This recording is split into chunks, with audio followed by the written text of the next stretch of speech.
بسم الله الرحمن الرحيم الحمد لله رب العالمين حمدا كثيرا طيبا باركا فيه والصلاة والسلام على أشرف خلق المرسلين سيدنا محمد وعلى آله وصحبه أجمعين. We continue reading from Imam Al-Ghazali's Deliverance from Error والمنقذ من الضلال.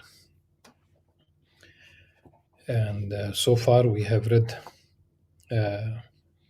three classes of seekers. We have read about the متكلمون, we have read about the philosophers, we have read about the Batinites, the Ta'limis, and we'll begin inshallah reading about the fourth class of seekers, and deliberately Imam Ghazali kept it last, so because this is really where it culminates. It ends up after all these schools. I remember that he did check other trends, other schools, other philosophies, he checked everything, and it boiled down to these four, and now it's number 4. And the last, not the end of the book, but the last class of seekers. From there, he will continue to discuss other topics, like the next one would be about prophethood. So, discussion of the ways of the Sufis. Sufi paths, طرق الصوفية, Sufi orders. Okay. When I had finished with all those kinds of lore, I brought my mind to bear on the way of the Sufis. I knew that their particular way, path, is consummated, realized, actualized, fulfilled only by knowledge and activity, action, praxis. By union of theory and practice, the aim of their knowledge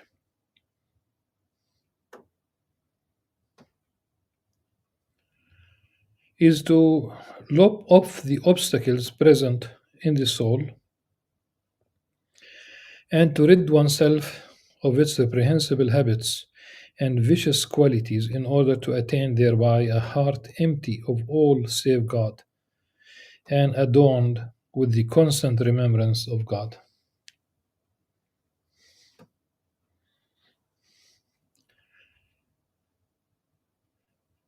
He does use in Arabic تخلية and تحلية حتى يتوصل بها إلى تخلية القلب عن غير الله وتحليته بذكر الله. You cannot fill it except if you empty it. You empty it from all the obstacles, hurdles, addictions. Theory was easier for me than practice. Knowledge was easier for me than practice, than action. Therefore, I began to learn their lore from the perusal of their books, such as the Food of Hearts, قوت القلوب, by Abu Talib al-Makki. God's mercy be upon him.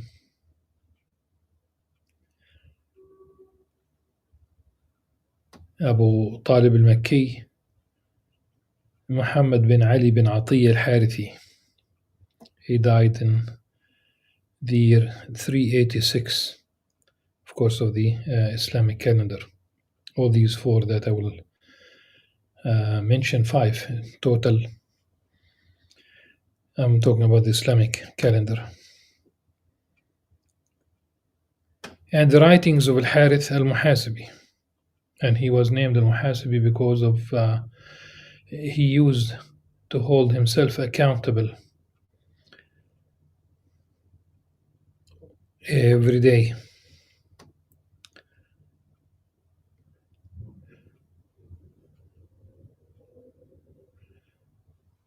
though Imam Ghazali does not mention the books of Al-Harith al-Muhasibi, I somehow love the title of his book, الرعاية لحقوق الله.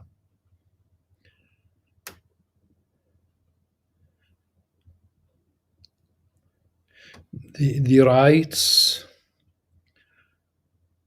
we talk about the rights of God, paying attention, taking care of these rights. He said, and the miscellaneous items handed down from Al-Junayd. Junayd al-Baghdadi, he was described as Sayyid al-Ta'ifa, the master of the Sufis, if you will. He died in the year 298 Hijri. Al-Muhasibi 243 Hijri. He died in the year 243. And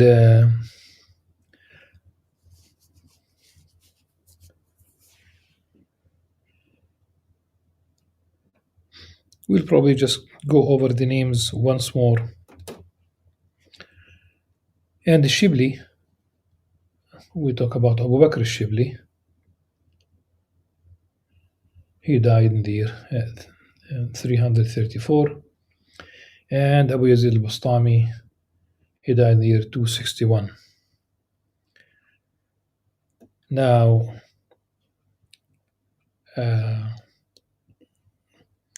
if you read Ihya Ulumuddin, you'll see that Imam Al-Ghazali would mention Qut al-Qulub time and again of Abu Talib al-Makki. So he was really influenced tremendously. No wonder he began by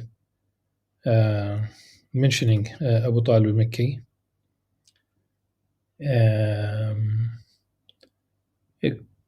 Chronologically, if you talk about the year of his death,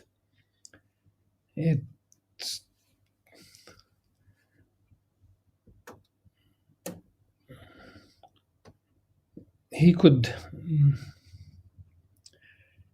be last, really, rather than first, but he mentioned him first.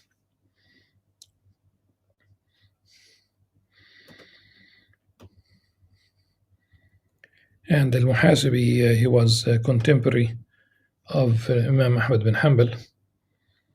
And Imam Ahmad bin Hanbal, definitely the Al-Harith was a prominent scholar.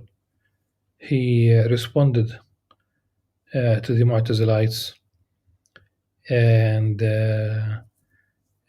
Imam Ahmad bin Hanbal, rahimahullah, he was not okay. It was mentioned before, and he was not okay with mentioning the arguments of the Mu'tazilites first before Al-Muhasibi responded to them, writing a critique, a rebuttal.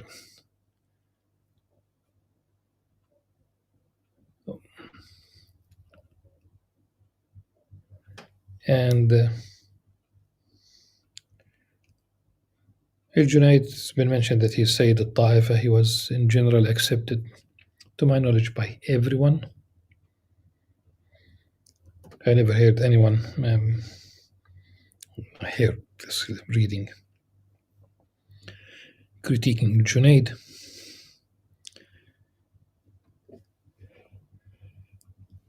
Abu Bakr al-Shibli and Abu Yazid al-Bastami.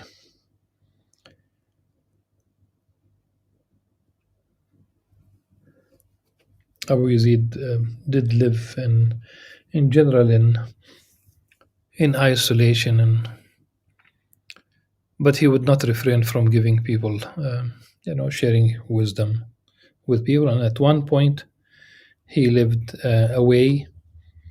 Imam Al-Ghazali does mention that Abu Yazid al-Bastami at one point lived in the prairies of of Baghdad, um, just like this. No house, no subsisting. Of course, water. Uh, there's plenty of water in that area. Uh, for food, he lived on wild herbs from the prairies. That's about it. Wild herbs. Hashaish, really. That's what he mentioned. So much so that Imam Ghazali he said, حتى خضر جلده, until he became green. And of course, one might say that, of course, the word green is not to be taken literally, but simply to reflect that there was nothing in his diet except these greens. So we have a vegetarian and an earlier green man in more than one sense. And it seems that he had two brothers and two sisters, and his brothers were also Sufis, ascetics, Zuhad, or bad.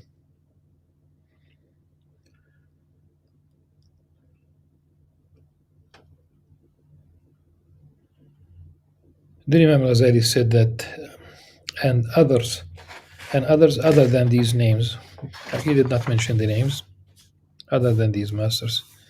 As a result, I came to know the core of their theoretical aims, and I learned all that could be learned of their way by study and hearing. Then it became clear to me that their most distinctive characteristic is something that can be attained not by study, but rather by fruitional experience.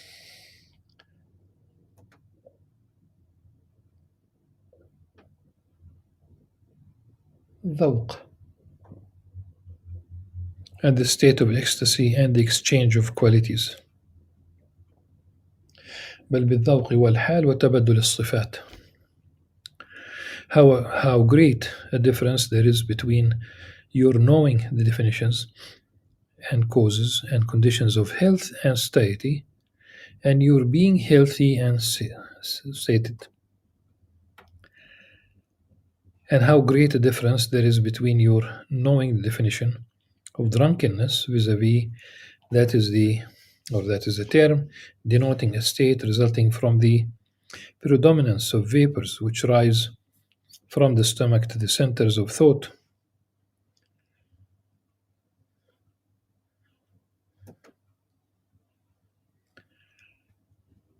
And you're actually being drunk. Indeed, a drunken man, while he is drunk, does not know the definition and concept of drunkenness and has no knowledge of it. But a physician knows the definition and the elements of drunkenness, though he is experiencing no actual drunkenness. So also when a physician is ill, he knows the definition and causes of health and the remedies which procure it.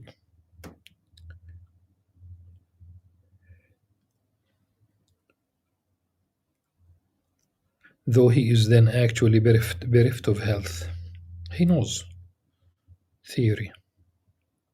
Similarly, too, there is a difference between your knowing the true nature and conditions and causes of aesthetism and your actually practicing aesthetism and personally shunning the things of this world. One thing is to memorize, another to practice.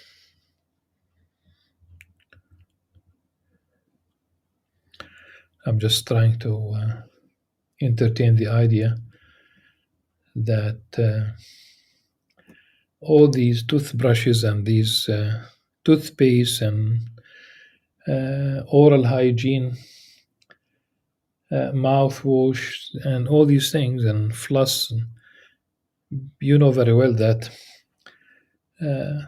you have a middleman between the factories and the pharmacies and the stores where they sell these things. And think about a person uh, who distributes thousands of toothbrushes and toothpaste tubes and uh, mouthwash bottles, thousands every day. Think, like, if we say, but he does not brush his teeth at all.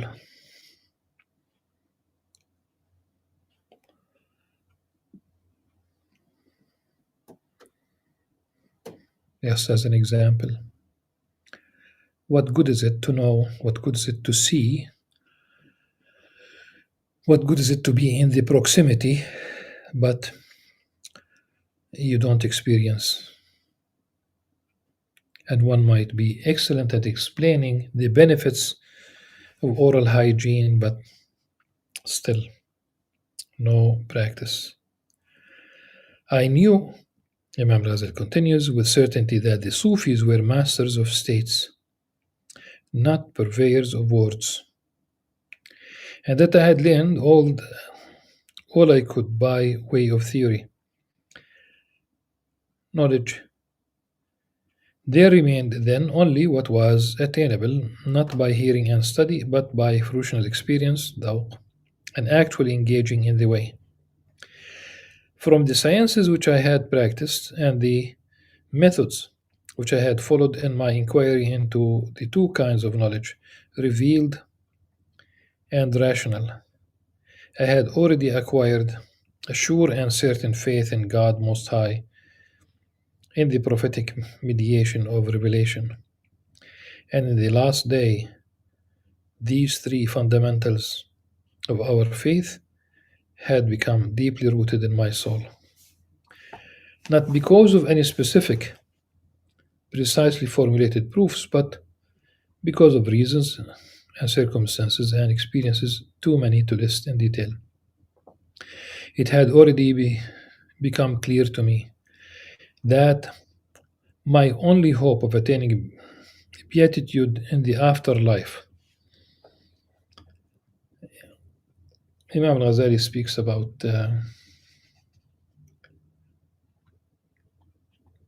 the concept of sa'ada.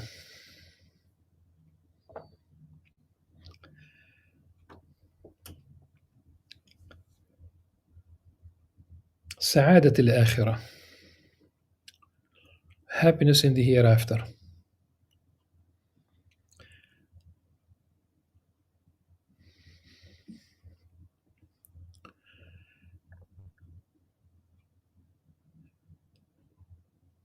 So it had already become clear to me that my only hope of attaining beatitude in the afterlife lay in piety and restraining my soul from passion.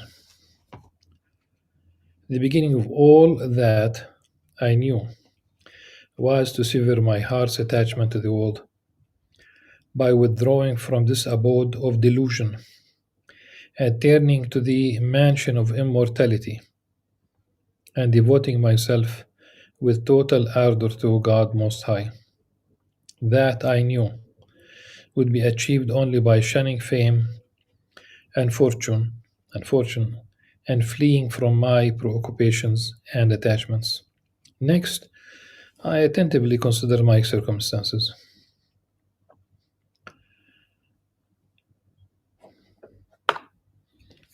And I saw that I was immersed in attachments which had encompassed me from all sides.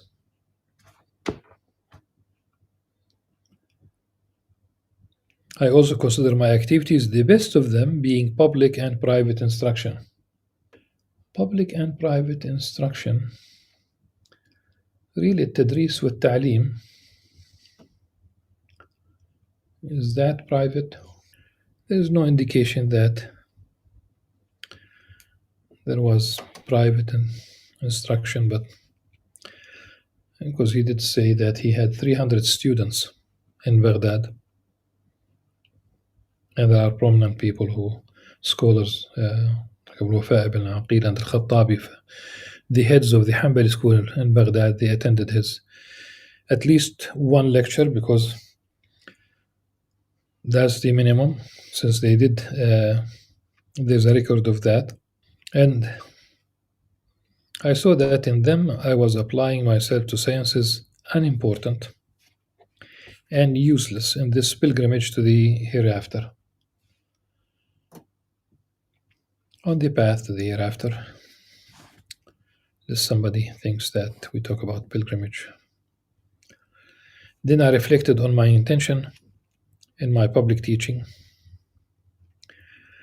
and I saw that it was not directed purely to God. فإذا هي غير خالصة لوجه الله تعالى, but rather was instigated and motivated by the quest for fame and widespread prestige.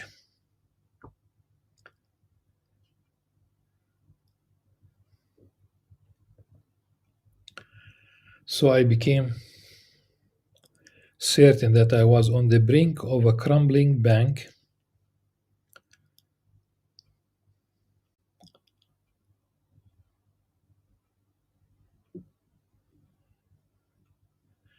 and already on the verge of falling into the fire, unless I set about mending my ways. على شفا جرف نهار, bank of a river, or rather on the edge of a mountain, but soft edge.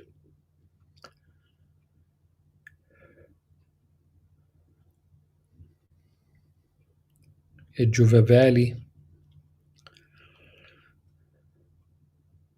The idea is to be in a place where you are you are jeopardizing your well-being here in terms of the hereafter. Unless I set about mending my ways, I therefore reflected unceasingly on this for some time, while I still had freedom of choice. One day I would firmly resolve to leave Baghdad and disengage myself from those circumstances, and another day I would revoke my resolution. I would put one foot forward and the other backward, hesitant, reluctant. In the morning, I would have a sincere desire to seek the things of the afterlife, but by the evening, the hosts of passion would assail it and render it lukewarm. Mundane desires began tugging me with their chains to remain as I was, while the herald of faith was crying out, "Away, up and away! Al-Rahil, Al-Rahil! Only a little is left of your life, and a long journey lies before you." All the theory and practice in which you are engrossed is eye service and fakery. If you do not prepare now for the afterlife, when will you do so? And if you do not sever these attachments now, then when will you sever them?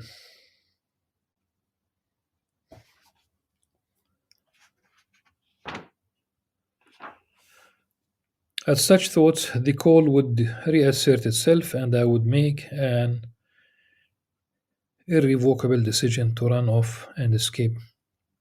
Then Satan would return to the attack and say, of course, Satan would attack. There is a battle. Imam Al-Ghazali, elsewhere, he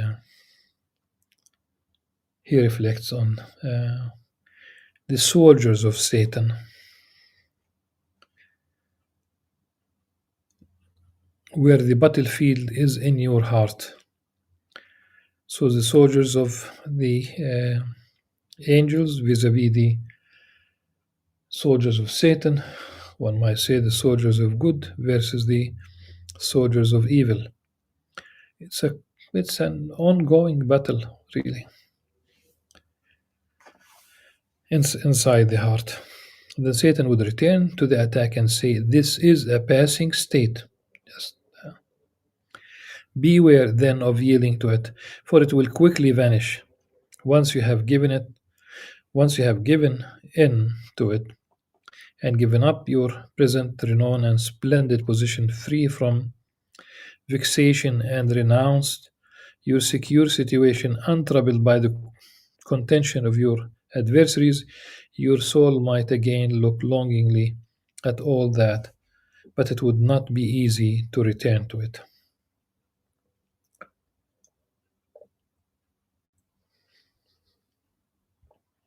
Thus I incessantly vacillated between the contending pull of worldly desires and the appeals of the afterlife for about 6 months.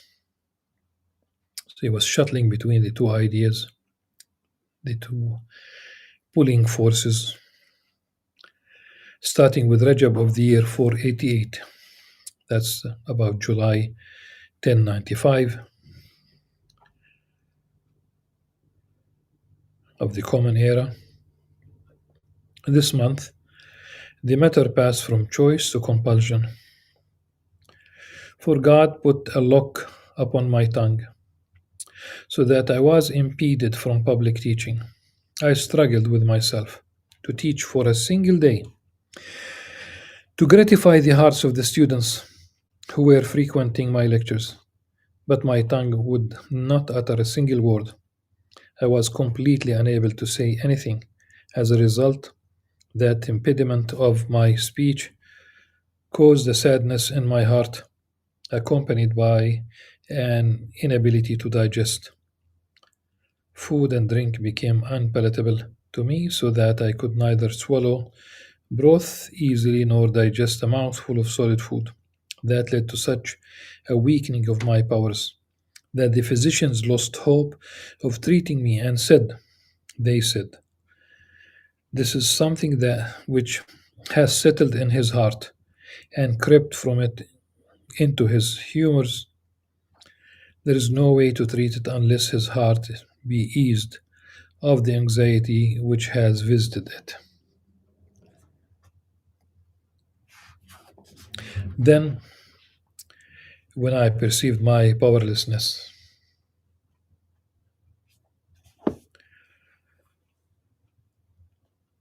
and when my capacity to make a choice had completely collapsed, I had recourse to God Most High, as does a hard pressed man who has no way out of his difficulty.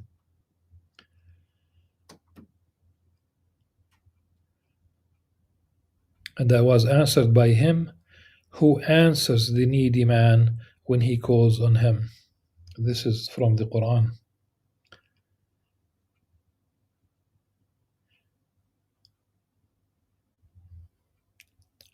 يجيب المضطر إذا دعاه. And he made it easy for my heart to turn away from fame and fortune. Fame and fortune, family, children and associates, friends. I announced that I had resolved to leave for Mecca, which he ultimately did. But he mentions why he mentioned, why he used Mecca, as for him that would be the ultimate destination. All the while planning secretly to travel to Syria. This I did as a precaution. The word Asham is translated as Syria. It's fine. But Asham,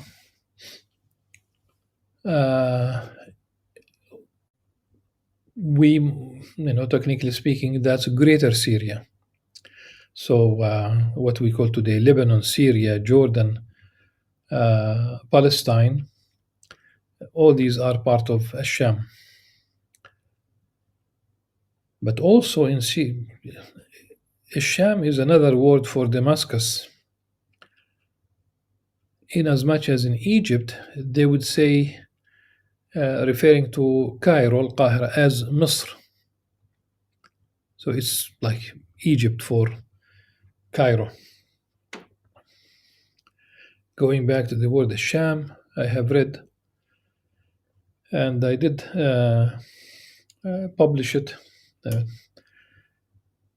that if there is no other qualification of Sham, it could also be a reference to Palestine itself. Um, it's a minute detail, but I'm mentioning this because there are those critics of Islamic history, Palestinian history, Arab history.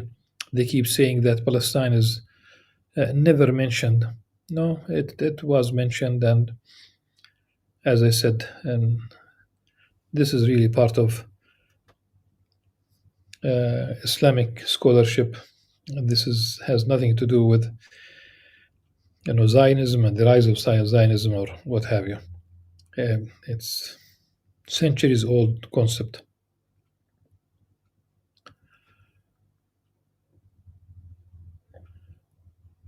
I announced that I had resolved to leave for Mecca, all the while planning secretly to travel to Syria. This I did as a precaution, lest the Caliph and the group of my associates might learn of my resolve to settle in Damascus. Therefore, I made clever use of subtle stratagems about leaving Baghdad, while firmly resolved never to return to it. That was his intention. He does return after 10, 11 years, of course.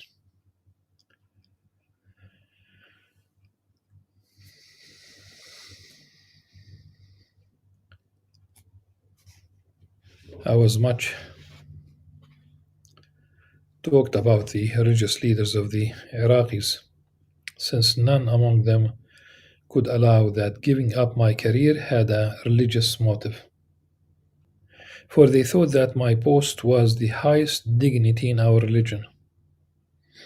Imam Ghazali was the teacher par excellence, the scholar par excellence, the professor par excellence of the Muslim world. He is the proof of Islam.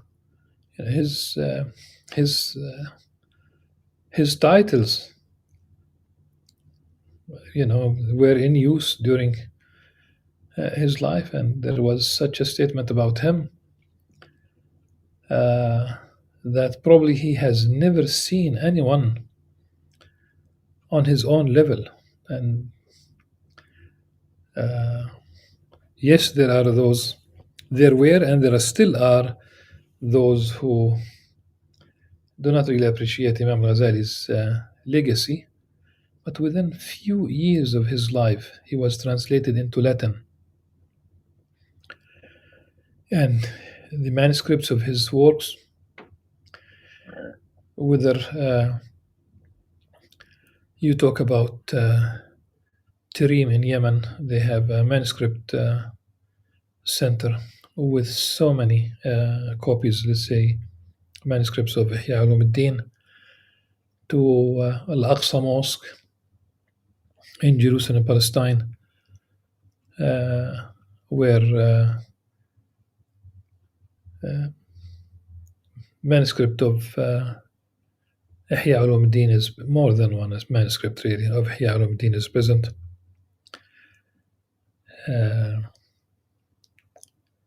And they're doing a wonderful job. By the way, the oldest copy, the oldest manuscript of Al-Arba'in An-Nawawiyya, the oldest copy is at Al-Aqsa Mosque Library. To the Escorial, about 40 kilometers outside Madrid in Spain, with all these manuscripts of Imam Al-Ghazali, and at least one manuscript that belongs to his brother Ahmad. May Allah subhanahu wa ta'ala be merciful to all our scholars, as if Imam Al-Ghazali was really living in these mountains, writing all these manuscripts there. So he was really, you know, definitely people will not that will not understand had he declared his motive. He was giving up. He was against now. He did not want the fame. He did not want the money. He did not want the connections. The connections meaning with the caliph, with the Nizam al-Mulk, with like all those in office. Would be its power. Its power.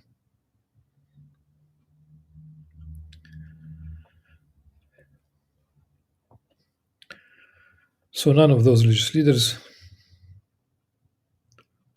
none among them could allow that giving up my career had a religious motive, for they thought that my post was the highest dignity in our religion, and that was the furthest limit they had attained in learning.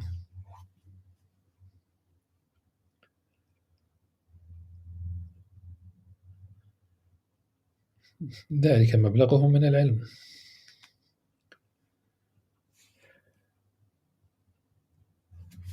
Thereupon, people thereupon people got involved in devising explanations of my conduct. Those at some distance from Iraq thought I was acting so because I was afraid of the authorities.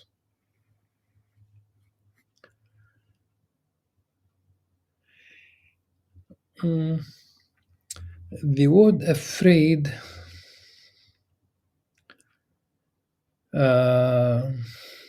لاستشعار من جهة الولاة.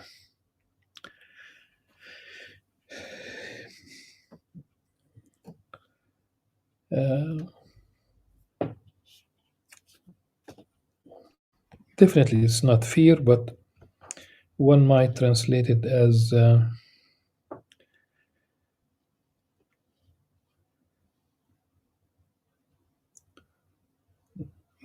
Imam Al-Ghazali, this is how they interpret this الاستشعار من جهة الولاة, that he felt that he was running out of luck, things have changed, he's not favored anymore.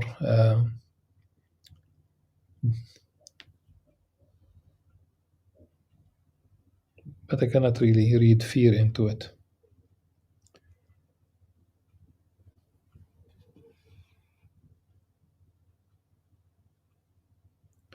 The next sentences would definitely reflect the opposite. But those close to the authorities who saw their attachment and devotion to me and how I shunned them and paid no attention to what they said were saying, this is something supernal. Its only cause is an evil eye, which has afflicted Muslims and the coterie of the learned. I departed from Baghdad. By the way, some Orientalists, I followed Arabic writing about the reason why he left Baghdad, especially the claim that he was afraid of the Batinites, not of the authorities. So simply looking at the footnotes, like arranging them chronologically, and it's a published paper, and it was one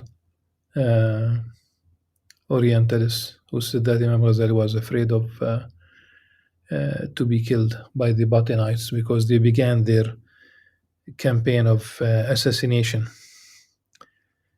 And the answer is, it's one can answer more than one answer really to refute this. One of them, assuming that he was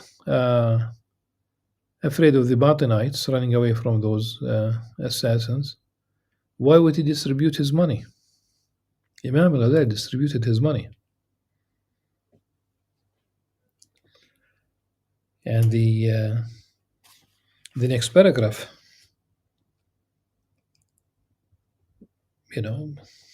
attest to this. I departed from Baghdad after I had distributed what wealth I had, laying by only the amount needed for my support and the sustenance of my children. My excuse for that was that the money of Iraq was earmarked for the welfare of the people, because it was a pious bequest in favor of Muslims. Nowhere in the world have I seen a more beneficial arrangement regarding money which the scholar can use for his family. So if he was running away from the assassins, why would he distribute his money? That's one thing. Number two, when he returned from his 10-year, 11-year journey, he went to Baghdad, through Baghdad, then to Nishapur, a short term of teaching. At the time it was Fakhr al-Mulk, son of Nizam al-Mulk. They killed both the Batinites, the Ismailis. Then back to Tus Khurasan. And that's closer to the center, the base, the command center of the Ismailis, the Hashashin, those assassins, in the citadel of Alamut. So it doesn't make sense that someone who's afraid of them, he would just simply go and tell them, here I am.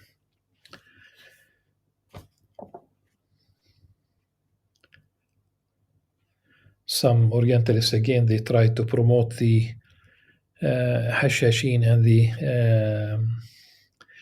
Alamut ethos as socialist,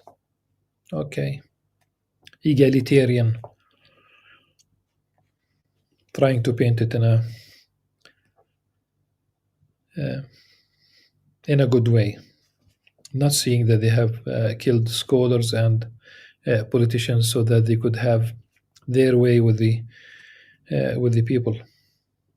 Then I entered Damascus and resided there for nearly 2 years. My only occupation was seclusion and solitude and spiritual exercise and combat with a view to devoting myself to the purification of my soul and the cultivation of virtues and cleansing my heart for the remembrance of God Most High, in the way I had learned from the writings of the Sufis.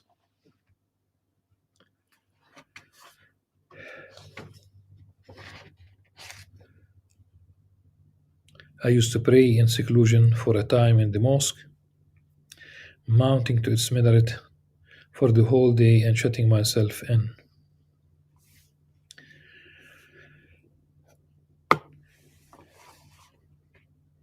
Then I traveled from Damascus to Jerusalem, but inshallah we will continue with this travel and this beautiful station about Jerusalem. I hope that we'll be able to expand about Jerusalem, about Hebron, about Imam Al-Ghazali and Imam Al-Ghazali's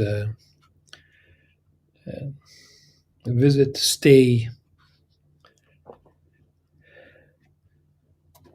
and inshallah we'll do that tomorrow. So until then, سبحانك اللهم وبحمدك نشهد أن لا إله إلا أنت نستغفرك ونتوب إليك. السلام عليكم ورحمة الله وبركاته.